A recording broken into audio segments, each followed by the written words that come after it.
In an ancient realm carved by time and trials, three mighty kingdoms of dogs stood tall. They ruled lands of ice, sun, and shadow, the Ironfang of the mountains, the Goldpaw of the plains, and the Greenwhistle of the wildwood. To the south, where golden grass rolled for miles beneath a burning sky, the Goldpaw kingdom reigned. Their sleek hounds ran as swift as wind over wheat, their blades dancing in the sun. Traders sang in the markets while nobles dined in stone halls. In the dense emerald canopy of the west, Greenwhistle thrived.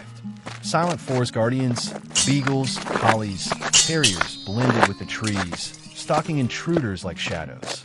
They spoke little, but their eyes missed nothing. High in the frozen north, among jagged cliffs and snow-dusted stone, the huskies of Ironfang lived with honor and discipline. Their soldiers, gladiators wrapped in frost-colored armor, trained in silence beneath the howl of the wind.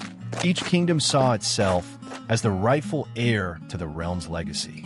Old rivalries festered beneath gilded crowns. And though the enemy had not yet come, the walls grew taller, the borders colder, and the hearts of kings more distant. When rumors of shadowed movement and creeping danger reached their ears, no envoy was sent. No hand was offered, for in a world ruled by distrust, even truth was met with silence. From the depths of the forgotten forests, they came, the foxes, sharp of mind and swifter than shadows. Predators born in darkness, raised in cunning. A sinister fox army, clad in dark gladiator-style armor, marches through the forest, eyes glowing with hunger for conquest. They strike the first dog kingdom with strategic precision, burning homes, slashing warriors, and taking captives. The foxes struck first in the deep woods of Greenwhistle, where mist hangs like breath from the trees. They came with flames and steel, burning bridges, toppling watchtowers, and silencing the forest guardians in a single night of crimson rain. The foxes melted back into the dark just as swiftly as they came, leaving only ashes behind. While the kingdoms bickered in silence, the shadows grew bolder beyond their borders.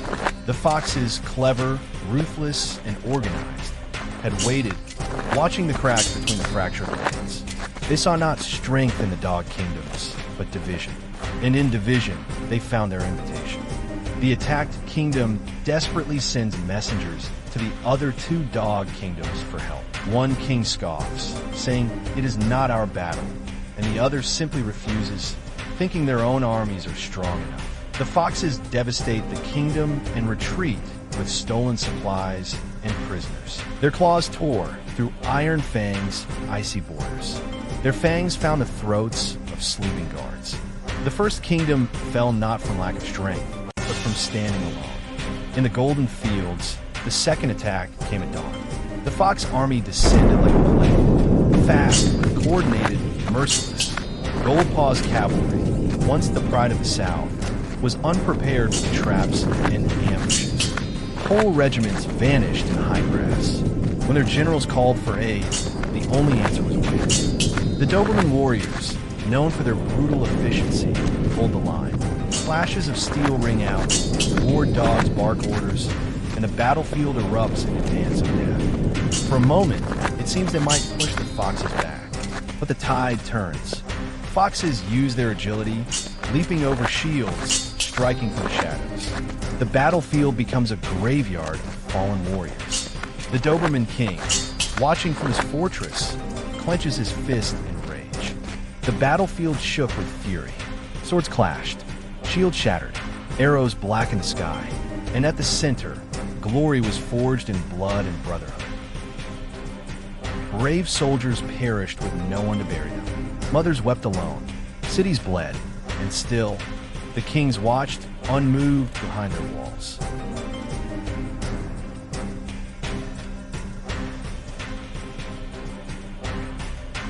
The foxes descend upon the final kingdom, their siege engines hurling fiery boulders.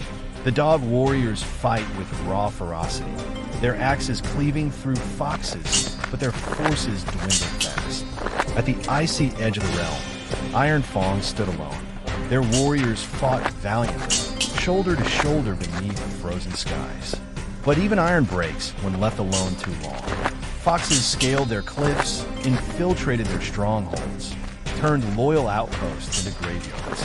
Their cries for help echoed down empty passes. No allies came. As the smoke of war thickened and the scent of loss blanketed the land, even the proudest hearts began to tremble. The foxes had done what no dog king could. They had proven how fragile pride could be. For in the face of cunning, it was not strength that saved a kingdom, but unity. The flames of invasion had long gone cold, but their scars remained: blackened earth, crumbled towers, empty beds where warriors once slept. Across all three kingdoms, the silence was heavier than battle. Even the wind, once bold and bracing, now whispered of regret. 3 kingdoms, 3 defeats, 3 chances to choose each other, all lost. The fires of war had faded, but so had the pride of kings.